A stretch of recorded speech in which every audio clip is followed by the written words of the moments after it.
Hello everyone, welcome in chemistry class with RKC. Today we discuss with new topics. अपना new topic है chemical kinetics. Chemical kinetics.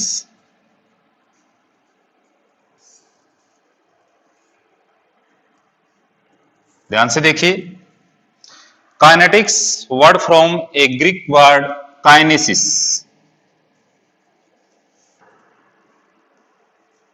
Kinesis means movement,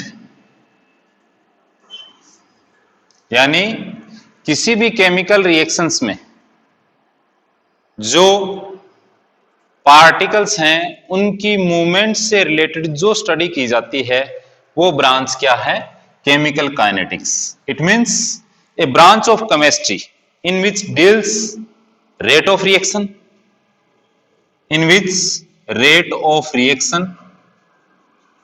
and affecting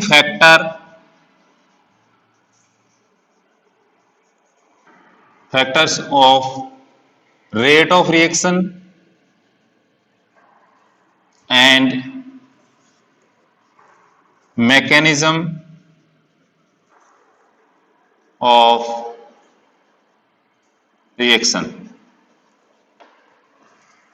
यानी chemical science की वह branch जिसमें आप किसी भी chemical reactions के रेट ऑफ रिएक्शन के बारे में और उस रेट ऑफ रिएक्शन को अफेक्ट करने वाले फैक्टर्स के बारे में और रिएक्शन की जो मैकेनिज्म है उसके बारे में जो स्टडी करते हो, उस ब्रांच को किस नाम से जाना जाता है?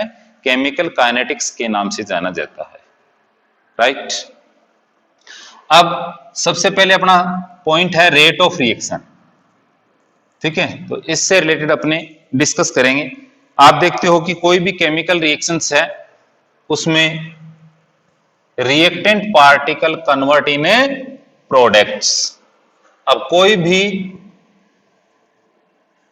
रिएक्टेंट पार्टिकल प्रोडक्ट में कन्वर्ट हो रहा है. Reactant change in A product, तो change in concentration of a reactant and a product in per unit time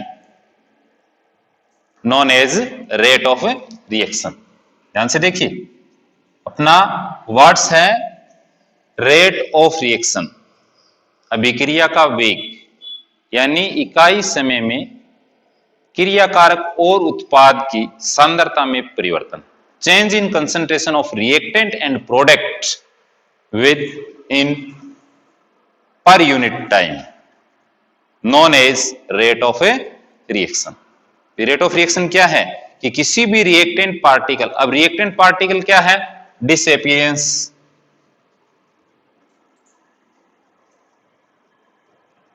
ठीक है, और प्रोडक्ट क्या हो रहा है? एपियर हो रहा है. तो हम ये भी कह सकते हैं कि जो रिएक्टेंट है उसके डिसअपियरेंस होने में और प्रोडक्ट के अपीयरेंस होने में जो टाइम है, उसका टाइम के साथ जो रिलेशन है वही क्या कहलाता है? रेट ऑफ ए रिएक्शन कहलाता है. तो रेट ऑफ रिएक्शन की definition, change in concentration of reactant and product within per unit time known as rate of a reactions. Right. अब आगे देखिए, अपने जो रेट ऑफ रिएक्शन है इसमें ऑन द बेसिस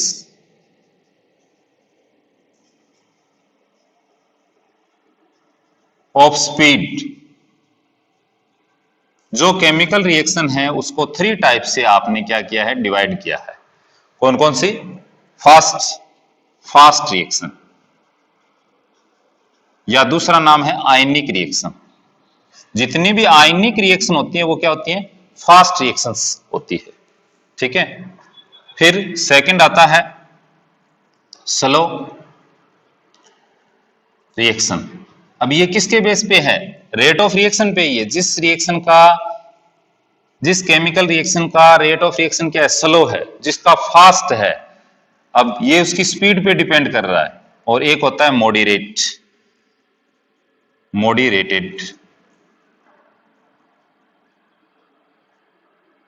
मॉडरेटेड का मतलब है कि जिसका रेट ऑफ रिएक्शन न तो फास्ट है और न स्लो है। अब स्लो में जैसे एग्जांपल है rusting of iron, rusting of iron, presence of a moisture and a O2। और मॉडरेट रेटेड रिएक्शन है जैसे, तो इन्वर्जन ऑफ केन शुगर या हाइड्रोलाइसिस ऑफ स्टार्च। तो इस टाइप से on the basis of speed of the chemical reactions are divided in 3 parts. First, fast reaction और ionic reactions, second slow reactions, and third moderated rate of a reactions. ये 1 examples. अब इसमें जैसे आपको पता है कि जब अपने AgNO3 और NaCl की रिएक्ट करवाते हैं तो क्या बनता है, व्हाइट PPT AgCl। यानी all ionic reactions relate with a fast reaction, all ionic reactions are a relate with a fast reactions. तो स्पीड के बेस पे इनको क्या किया गया है, 3 टाइप से डिवाइड किया गया है। और on the basis of steps, on the basis of steps 2 type divided. कितने टाइप से डिवाइड किया गया है, 2 टाइप से डिवाइड किया गया, एक एलिमेंट्री और एक कॉम्प्लेक्स। फर्स्ट क्या है, एलिमेंट्री, और सेकंड है कॉम्प्लेक्स। तो elementary it means any chemical reactions proceed in 1 step, that is non elementary reactions. इसमें क्या होता है, 1 स्टेप होता है। जो केमिकल रिएक्शन केवल completed in 1 step, any chemical reactions completed in 1 step, that is non elementary reactions. वो reaction क्या होती हैं, एलिमेंट्री होती है। और जो मोर देन स्टेप्स 2 और more than 2 steps completed, that is known as complex reactions। more than 2 और 2, ठीक है। कोई भी केमिकल रिएक्शन है 2 स्टेप या मोर देन 2 स्टेप्स में कंप्लीट हो रही है तो उसको अपने क्या कहेंगे, कॉम्प्लेक्स रिएक्शन कहेंगे। ये क्या है, टाइप ऑफ रिएक्शन है according to rate of reaction के बेस पे, ठीक है। पहले हमने स्पीड पे देखा कि कोई फास्ट हो रही है या स्लो हो रही है या मॉडरेट हो रही है।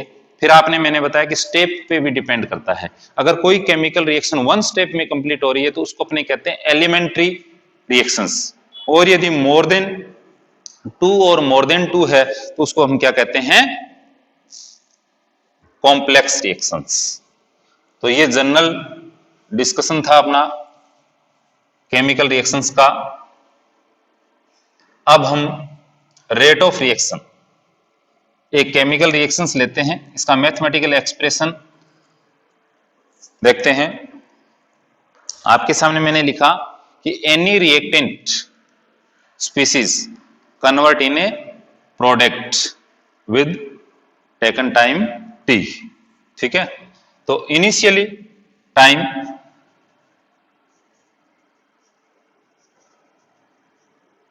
T1, then reactant R1 and product P1. After some time, yes, time interval, final time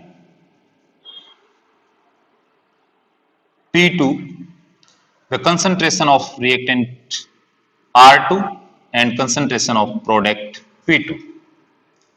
एक हाइपोथेटिकल केमिकल रिएक्शन है जिसमें हमने इमेजिन कर रखा है कि रिएक्टेंट है वो आर पी प्रोडक्ट में कन्वर्ट हो रहा है, अगर इनिशियल टाइम T1 है तो उस समय concentration of reactant R1 and concentration of A product P1, और फाइनल टाइम जो हमें चेक करना है T2, उस समय concentration of reactant R2 and concentration of product P2। अब रेट ऑफ रिएक्शन, तो मैंने आपको बताया change in concentration of a reactant delta R upon delta T। अब आपको पता है कि ये डिसअपीयरेंस यानी कंसंट्रेशन ऑफ रिएक्टेंट डिक्रीज, अब डिक्रीज हो रहा है तो इसके आगे हम कौन सा चिन्ह लगा देंगे, माइनस। दूसरा रेट ऑफ रिएक्शन क्या लिख देंगे, delta P upon delta T। अब डेल्टा क्या है, इंटरवल को रिप्रेजेंट करता है, ठीक है। तो इंटरवल हमने यहां एक रिएक्शन में बता रखा है, तो इसको अपने क्या लिखेंगे, माइनस ये अपने इंटरवल क्या था, R2 minus R1 upon T2 minus T1, और इसमें क्या जाएगा, P2 minus P1 upon T2 minus T1। तो ये किसी भी केमिकल रिएक्शंस का with reference to reactant and product क्या है, रेट ऑफ रिएक्शन है। किसी भी केमिकल रिएक्शन का रेट ऑफ रिएक्शन जब हमें कैलकुलेट करना है तो हम रेट ऑफ रिएक्शन क्या होता है, change in concentration of reactant and product with respect to time known as rate of reaction. तो मैंने आपको बताया कि कोई भी केमिकल रिएक्शंस है उसमें reactant are convert in product P. Initial time T1 पे उनकी कंसंट्रेशन R1 एंड P1 है, और फाइनल टाइम पे T2 पे उनकी कंसंट्रेशन रिएक्टेंट की R2 और प्रोडक्ट की P2 है। तो रेट ऑफ रिएक्शन यहां माइनस क्यों आया, क्योंकि concentration of reactant decreases with respect to time. Time के अकॉर्डिंग जब केमिकल रिएक्शन प्रोसीड होगी तो उसमें concentration of reactant are decrease होगी, क्योंकि वो किस में कन्वर्ट हो रही है, प्रोडक्ट में, और प्रोडक्ट क्या होगा, इंक्रीज, तो प्लस लगाने की आवश्यकता नहीं है। तो इस फॉर्मूले के सहायता से हेल्प से अपने क्या कर सकते हैं, रेट ऑफ रिएक्शन को कैलकुलेट या मेजरमेंट किया जा सकता है, ठीक है। अब क्या होता है कि rate of reaction according to chemical reactions are three types, यानी according to on the basis of conditions, three type से उसको क्या किया गया है, डिवाइड किया गया है। तो first initially rate of reaction, क्या बोला मैंने, अकॉर्डिंग टू कंडीशन, कंडीशन के बेस पे, कंडीशन के बेस पे इसको क्या किया गया है, थ्री टाइप से डिवाइड किया गया है। एक तो initially rate of reaction, second है एवरेज रेट ऑफ रिएक्शन, और थर्ड है instantaneous rate of reaction. According to condition या on the basis of conditions, rate of reaction divided are three types. First initially rate of reaction, second average rate of reaction, and third instantaneous rate of reaction. प्रारंभिक वेग, औसत वेग और तात्क्षणिक वेग किसी भी अभिक्रिया का at a particular moment, at a particular moment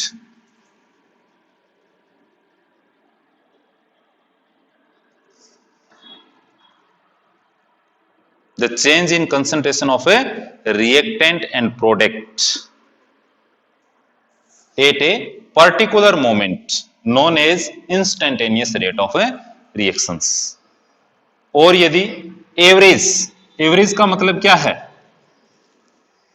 average का मतलब है कि जहां इंटरवल है, जहां पे क्या है? इंटरवल है, ठीक है। तो change in concentration of reactant and product with a long interval time T that known as rate of reaction, average rate of a reaction. जहां रिएक्शन प्रोसीड हो रही है और जहां अपने क्या है कि जो कैलकुलेशन कर रहे हैं वो लॉन्ग इंटरवल टाइम से कर रहे हैं, प्रोसीड कर रहे हैं, तो वहां average rate of a reaction होता है। और इनिशियल किसी भी केमिकल रिएक्शन जब स्टार्ट होती है, it means T is equal to zero, यानी जीरो से स्टार्ट करेंगे किसी भी केमिकल रिएक्शन को, तो जीरो टाइम से जब स्टार्ट, यानी the first, the initially point of the, या at first point of the reaction proceeds, that is non initial rate of a reactions. तो थ्री टाइप से अपने इसको क्या करते हैं, पढ़ते हैं। एक होता है किसी भी अभिक्रिया का एट ए इनिशियल पॉइंट, प्रारंभिक बिंदु का वेग क्या कहलाता है? प्रारंभिक वेग। किसी अभिक्रिया में क्रियाकारक और उत्पाद के अंतराल समय में ज्ञात किया गया वेग क्या होता है? Average rate of reaction. और किसी पर्टिकुलर मोमेंट पे आपने रेट ऑफ रिएक्शन को क्या किया है? कैलकुलेट, तो उसे क्या कहते हैं? Instantaneous rate of a reaction कहते हैं। अब ध्यान से देखिए इसका अपने experimental rate of reaction, calculate experimental rate of a reaction, ठीक है।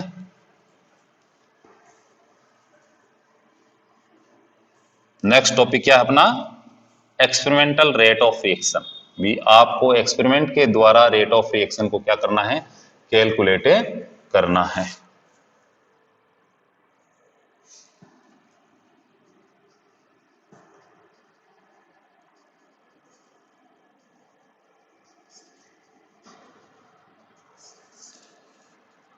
ध्यान से देखिए, रेट ऑफ रिएक्शन आपको पता है, change in concentration of reactant and product with respect to time. अब हम इसका एक्सपेरिमेंट करते हैं ग्राफिकल रिप्रेजेंट के द्वारा, ठीक है। तो जब हम इसका ग्राफिकल रिप्रेजेंट करते हैं तो किस किस में चेंज हो रहा है?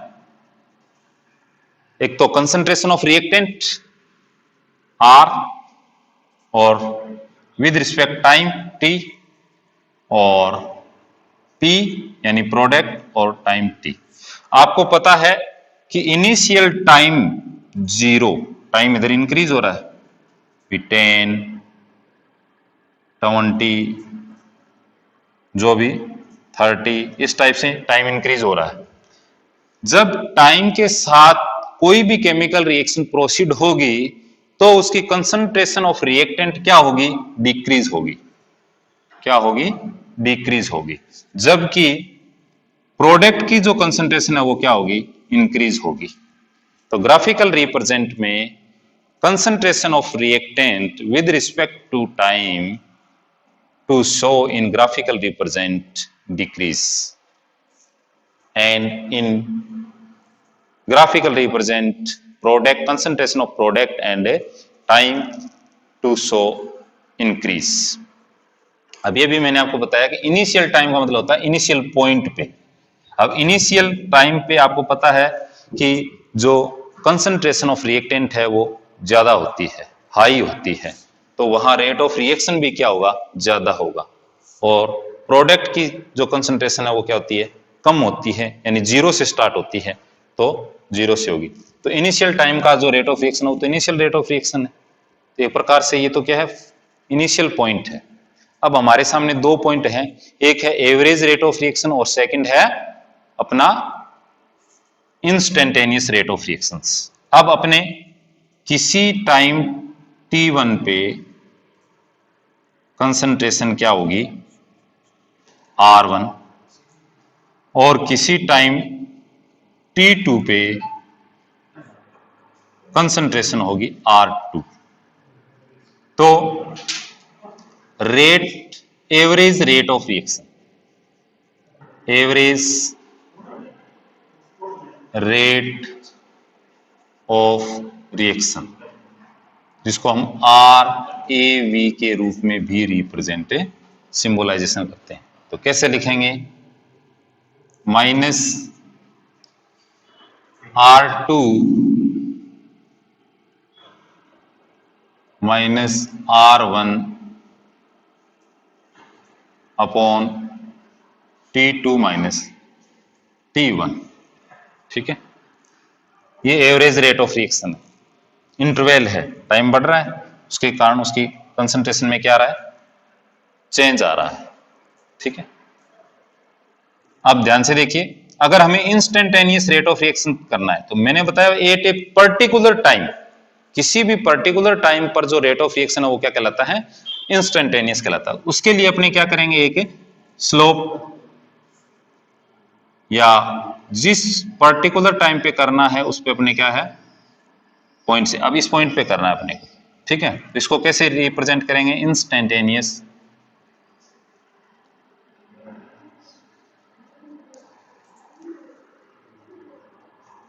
Rate of reaction, RINS is equal to minus DR upon DT। यहां आपको पता है R एवरेज जो है वो डेल्टा के द्वारा रिप्रेजेंट किया जाता है। डेल्टा है वो लॉन्ग इंटरवल को रिप्रेजेंट करता है, और जो D है वो स्मॉल चेंजेस या एट ए पर्टिकुलर मोमेंट को। तो इंस्टेंटेनियस रेट ऑफ रिएक्शन को अपने क्या करेंगे? माइनस DR अपॉन DT, या R इंस्टेंटेनियस, क्योंकि ये तो पर्टिकुलर टाइम पे होगा, तो जो इसका स्लोप आएगा, जो रेट ऑफ रिएक्शन होगा, वो किसके इक्वल आ जाएगा? माइनस स्लोप के इक्वल आएगा। ये इंपॉर्टेंट है। Rate of reaction is equal to क्या था? Minus slope. टेंजेंट के आधार पे इसको अपने क्या करते हैं? कैलकुलेट करते हैं। किसी भी एक पॉइंट पे इसको क्या कर देते हैं? लाइन से ग्राफिकल करके, और उसको उस पर्टिकुलर टाइम पे मोमेंट पे उसको जो अपने कैलकुलेट करते हैं उसको कहते हैं इंस्टेंटेनियस रेट ऑफ रिएक्शन, और इसको इस टाइप से रिप्रेजेंट किया जाता है। अब ऐसे प्रोडक्ट में लोगे आप, तो प्रोडक्ट में जैसे टाइम T1 पे क्या ले लिया? P1 T1, ये क्या ले लिया? T2 P2। तो क्या जाएगा? एवरेज रेट ऑफ रिएक्शन में क्या ले लोगे? R एवरेज क्या जाएगा? Delta P upon delta T, या P2 minus P1 upon delta T। और आपको क्या कैलकुलेट करना है? इंस्टेंटेनियस। तो मैंने आपको बताया कि एक इस पे जो स्लोप है उस पे एक लाइन लेते हैं, और उस लाइन सेगमेंट से पर्टिकुलर मोमेंट पे जो लेंगे वो क्या होगा? Rate of instantaneous rate of reaction, यानी R इंस्टेंटेनियस। तो माइनस नहीं, प्रोडक्ट है तो dP upon DT is equal to slope. इस टाइप से अपने क्या कर सकते हैं? एक्सपेरिमेंटल रेट ऑफ रिएक्शन को कैलकुलेट कर सकते हैं बाय ग्राफिकल मेथड्स। ठीक है, तो ये था experimental rate of reaction. Graphical से आपको मैंने बताया रिएक्टेंट और प्रोडक्ट के रिस्पेक्ट किस प्रकार से एवरेज रेट ऑफ रिएक्शन को कैलकुलेट करते हैं, किस टाइप से इंस्टेंटेनियस रेट ऑफ रिएक्शन करते हैं। इंस्टेंटेनियस का मतलब है एट ए पर्टिकुलर मोमेंट, और एवरेज में क्या होता है? टू टाइम कंडीशंस होती है, इनिशियल एंड फाइनल, यानी लॉन्ग इंटरवल्स आर स्टेब्लिश्ड। ठीक है, तो इस प्रकार से एक्सपेरिमेंटल रेट ऑफ रिएक्शन करते हैं। अब कोई भी केमिकल रिएक्शंस है उसमें स्टोइकियोमेट्रिक कोफिशिएंट हो सकता है सेम हो या डिफरेंट हो, तो उनको हम उनका रेट ऑफ रिएक्शन किस प्रकार से एक्सप्रेस करते हैं उसके बारे में डिस्कस करेंगे। तो नेक्स्ट है expression of rate of reaction for different chemical reaction. Expression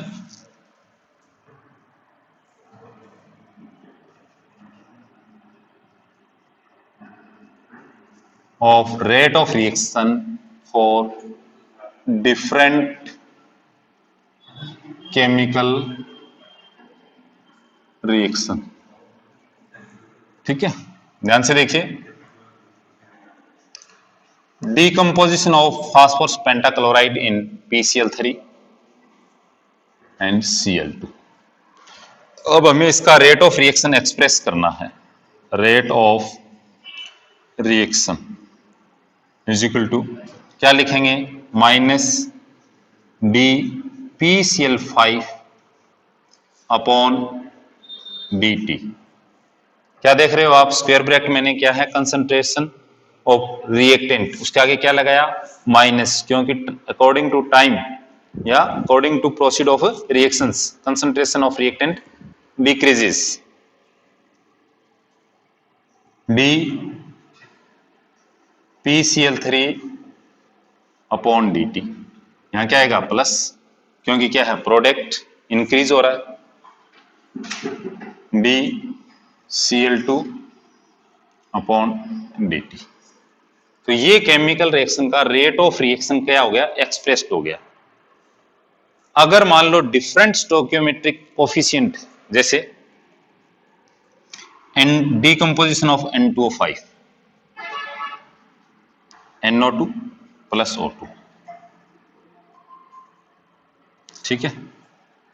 अब इसको एक्सप्रेस करेंगे क्या, रेट ऑफ रिएक्शन। तो कैसे करेंगे, माइनस, क्यों, क्योंकि रिएक्टेंट है, 1/2 D N2O5 अपॉन DT। ध्यान से देखना, जितने भी नंबर ऑफ रिएक्टेंट और प्रोडक्ट हों, वो अकॉर्डिंग टू केमिकल रिएक्शन क्या हो रहा है, change in time concentration of N2O5 with respect to time, कितने मोल में, 2 मोल में, कितने मोल में, 2 मोल्स में। कितने फॉर्म हो रहे हैं, 4, तो 1/4 D NO2 अपॉन DT। कितना हो रहा है, 1 ही है, तो 1 को 1/1 लिखने की आवश्यकता नहीं है, DO2 अपॉन DT। तो ये इस केमिकल रिएक्शन का क्या है, रेट ऑफ रिएक्शन का एक्सप्रेशन है। कोई भी केमिकल रिएक्शन हो, उसका रेट ऑफ एक्सप्रेशन जो कोफिशिएंट होते हैं वो अपॉन में लिखे जाते हैं, क्योंकि उसके मोल का डायरेक्ट टाइम के साथ जो रिलेशन देते हैं कंसंट्रेशन का, वो इसी टाइप से दिखा जाता है। तो ये था रेट एक्सप्रेशन, बहुत इंपॉर्टेंट है। इससे रिलेटेड अपने क्या आते हैं, न्यूमेरिकल्स आते हैं। तो कोई भी केमिकल रिएक्शन है, इन स्टार्टिंग मैंने आपको बताया कि instantaneous rate of reaction, average rate of reactions, ये चीजें आपको मैंने समझाई कि पर्टिकुलर टाइम पे जब भी किसी केमिकल रिएक्शन का रेट ऑफ रिएक्शन कैलकुलेट करते हैं तो वो क्या होता है, इंस्टेंटेनियस होता है, और एक लॉन्ग इंटरवल में जब अपने निकालते हैं तो वो एवरेज रेट ऑफ रिएक्शंस होता है। एक्सपेरिमेंटल से भी मैंने आपको बता दिया, और ये जो रेट एक्सप्रेशन है ये आप अच्छी तरह से देख लें, क्योंकि इस बेस्ट न्यूमेरिकल एग्जाम में आते हैं, और इन टेक्स्ट क्वेश्चन में आपके फर्स्ट 2 न्यूमेरिकल इसी बेस पे दिए गए हैं। आप उन्हें सॉल्व कीजिए। मिलते हैं नेक्स्ट क्लास में नए टॉपिक के साथ। Thank you very much, keep enjoy with your study.